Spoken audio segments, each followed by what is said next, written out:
I get up every day and I try to entertain this thing called creativity, which is really the sum of many years of practice and shared experiences with my clients, presented and represented on paper first and then in building.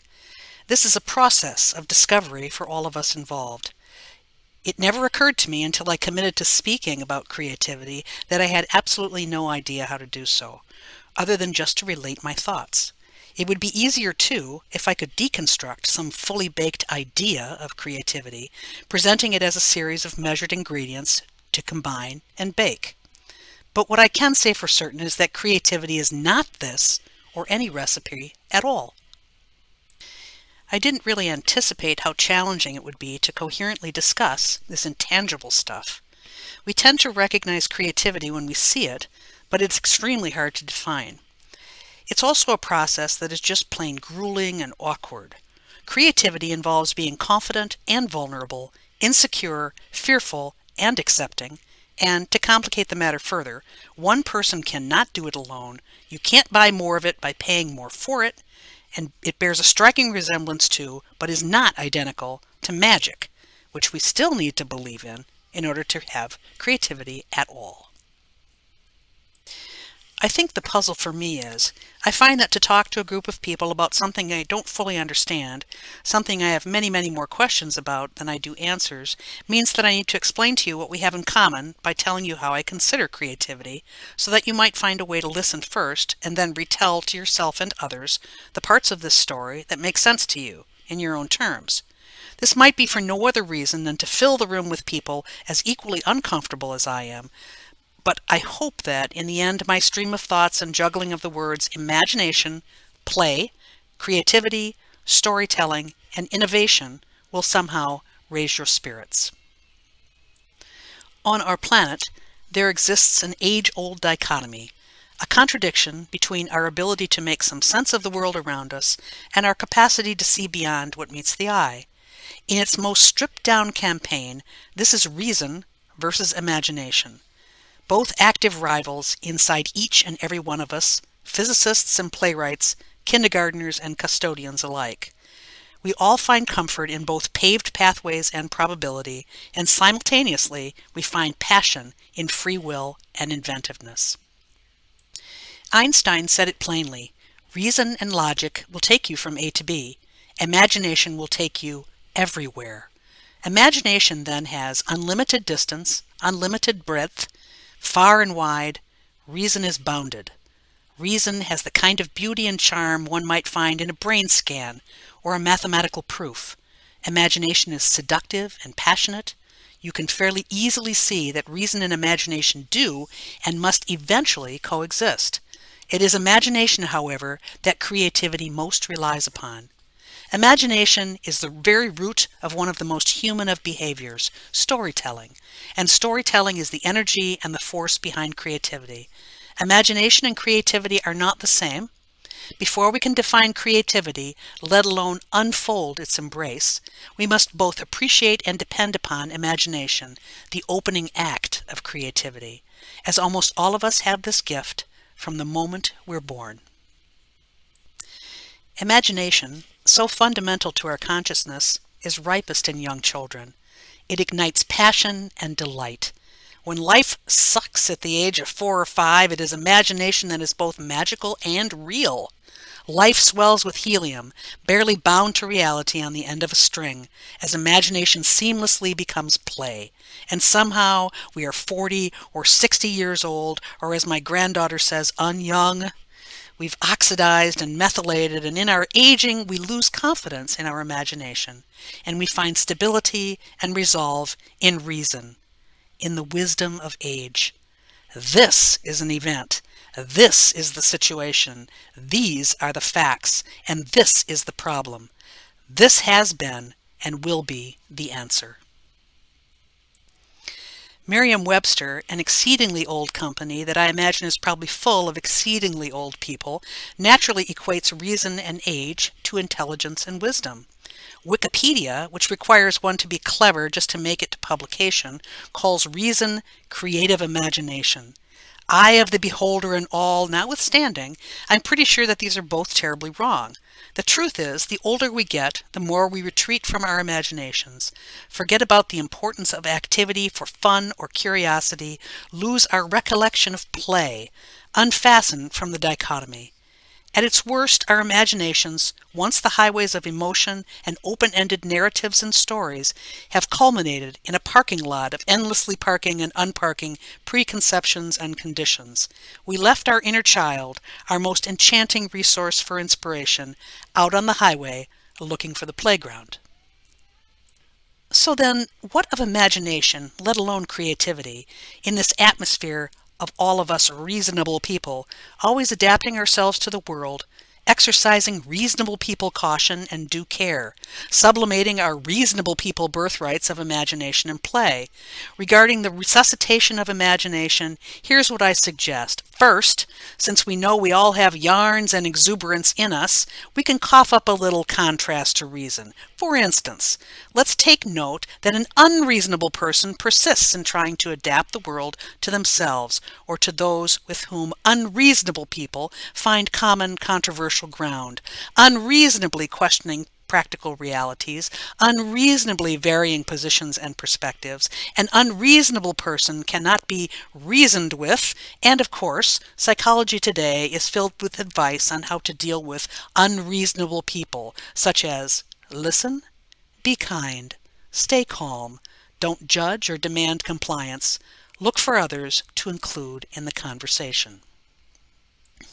But wait, isn't this the empathetic behavior we should always strive for as progressive and broad-minded people trying to get things done? In fact, creativity depends upon empathy and compassion between things and people. When you enter into another person's feelings, you can inquire more, wonder more, test more ideas, and get to the core of relevance to people and community without judging. George Bernard Shaw, the playwright and himself an entirely unreasonable and incredibly inexhaustible person, simply stated, "All progress depends upon unreasonable people." Period. So first, we should each go forth and be, on some committed and visceral level, unreasonable people. It'll be good for all of us. Secondly, we must see, even if we're no longer children who know this to be true, that imagination and storytelling are in a tight embrace. Not only is our imagination in the shape of storytelling an obligation to the next generation, and we don't do enough of this, but storytelling is essential to our well-being. American essayist Joan Didion, and author of The Year of Magical Thinking, has 8 words to remember. We tell our stories in order to live. Prince of Tides author Pat Conroy cuts his observation to 4 words. When asked what the most powerful words in the English language were, he answered simply, "Tell me a story." Every story has a teller and a listener, and every listener, in the further sharing of their stories, again becomes the teller. By sharing our stories, we prepare other people to share theirs. In this sharing, storytellers can revisit and review the past. We can reframe the past, and we can try to put ourselves in the minds of others, to show empathy, feeling with the heart of another, a client, a neighbor, an adversary, comparing ideas that have specific value to each other. And lest you think that this is not worthwhile and a healthful practice for oneself to tell stories, there are the words of poet laureate Maya Angelou. "There will be no greater agony than bearing an untold story inside of you," she said. So whenever possible, don't let this happen. Feeling that it is perhaps safer to be quiet, it's important to note that in nature, there is really no consistent refuge from exposure. Avoiding risk and jeopardy is no more secure in the long run than unreserved display. Pick your meaningful wagers and go big or go home. Offers T.S. Eliot, only those who will risk going too far can possibly find out how far they can go. Ultimately, creativity is all about making self-motivated, vigorous connections and relationships between things, place, and people. Making these connections, as I hope I've explained, is a process of telling and listening that liberates us from immediate circumstances, again allowing us to see beyond what meets the eye. Creativity is all about action, and action always has been and always will be about hard work. Those, it is said, at the top of the mountain didn't fall there. The very word imagination is a bundle of important verbs. in action. The work create is imagination endorsed and presented.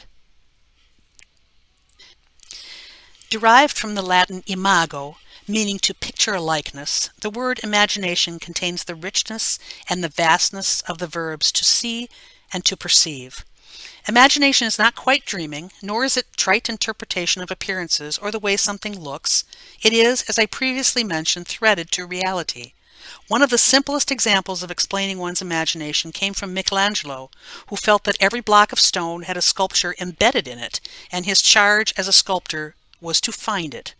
All of the famous artists and writers are outcomes, consequences of imagination, inherent in all of us. I quote them because I like what they have to say. It resonates with me.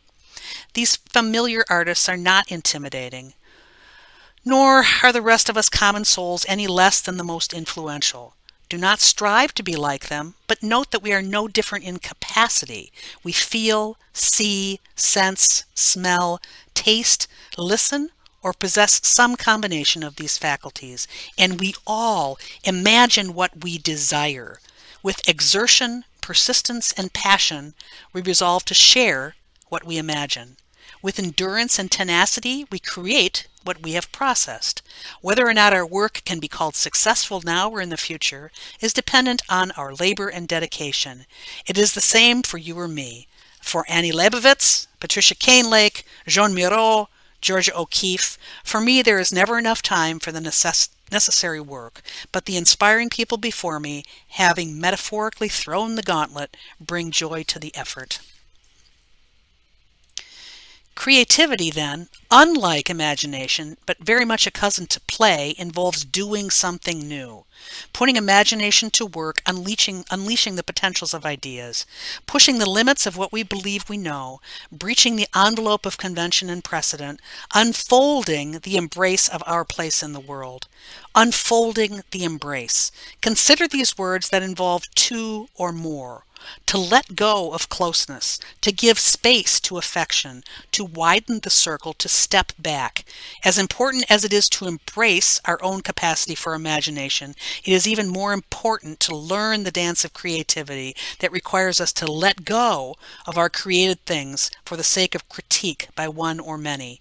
Yes, it is said that it takes two to tango, until we also consider the musician, the circle of admirers, the polisher of the floor, and the grower of the single red rose. Creativity is a team sport. For us to occupy a responsible place in the world, we need to first be able to imagine our place in the world, and second, that our place is also the place of imaginative others. That place, when we find even a tasty morsel of it, is illuminated by our love for its character and out of affection for and the embrace of things there, human and non-human. This affection, this embrace, is the secure cradle of perception, another inherent human ability, upon which we can choose to act and react, and therefore to engage in the process of creativity, responsibly, with, between, and for each other. Responsible creativity, however, is not just finding or realizing ourself satisfied in the imaginative stories of other people. To be responsibly creative, one must carefully and kindly give back and extend to the storytelling of others by finding yourself both amidst and beyond the imaginative ideas in the room. We must all carefully unfold the embrace so that you may be a listener and again a teller of stories. This is oft-quoted TED speaker Julie Bernstein's lesson in creativity, standing and acting in the space between what we see and what we hope for. Think of it this way, perhaps. Unless we are planning an authoritarian state, and we do need to pay attention to this as well these days, nobody really finds satisfaction in telling a story so that we can direct people to think a certain way or act in a specific manner. A good story creates a lot of questions in other people, like, how does this relate to me? Why am I connecting or disengaging? It makes people think, ponder, ruminate, and reply.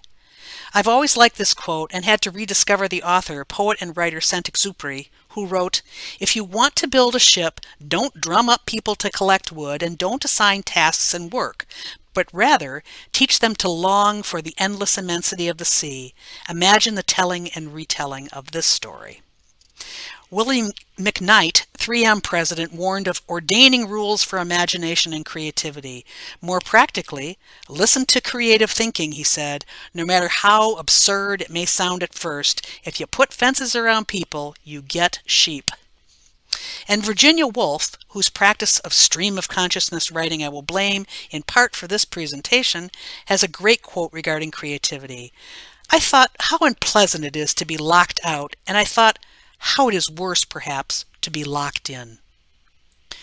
Enter now the tear in the fabric we know as creativity. And one last point, the word innovation. So often I think that we are asked to accept that creativity and innovation are the same thing. They aren't. Innovation is one potential outcome of creativity and the creative process. More often than not, however, innovation is taking an idea from one place and bringing it to another, as in bringing some new thing to a market not yet familiar there. Innovation is the introduction of new products and services that add value to an organization. Building a better robot, adapting low-income houses to cold climate occupancy. I would argue that we misuse the word innovation, and much of what we call innovation is borrowing and appropriating that has sublimated the creative process associated with making place. Creativity can exist without innovation, but innovation cannot exist without creativity because the very nature of defining value of and for people and place is a creative process of give and take. So there is a summary to this talk.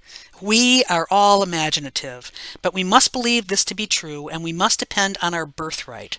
Listen to Van Gogh when he states, if you hear a voice within that says, I cannot paint, then by all means, paint. We are all storytellers, although there is work in this, and we must overcome any fear that we're alone in our thoughts.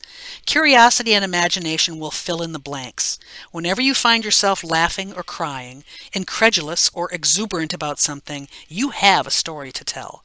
We are all capable of learning creativity, though there is at least hard work and critique and insecurity and vulnerability, enthusiasm, comfort, discomfort, and uncertainty in this. Stop and look at things nobody else has or is taken for granted. Embrace your imagination and release it gift-wrapped to others. Being creative depends upon not being afraid to fail. Stumble over things. Find unobvious similarities and patterns. Tell your stories and listen closely to others. With practice, you can learn to see things in a different way. You can teach yourself the process of creativity. And so, a short story to end with seems appropriate as an example of creativity. There was a young blind girl who sat on the steps of a building downtown with a hat in her hands. Behind her was written on the wall very coherently, I am blind, please help. The hat was empty. A graffiti artist came by in leather-soled shoes and dropped in a few coins, looked at the wall, took out a can of paint and crossed out the words. Under his crosses he wrote some words and he walked away. With the new words visible, the hat began to fill. Recognizing his footsteps and the clicking of the metal balls in the paint cans later in the day, the girl stopped her first visitor as he walked by and asked, What did you write when you changed my sign? The man said, I wrote your statement, but in a different way. What he wrote was, Today is a beautiful and luminous day, and I feel it, but I cannot see it. Here, imagination became a shared story from the heart that changed the immediate world for all involved and participating. And that is a glimpse or a taste of the process of creativity in action. Thank you.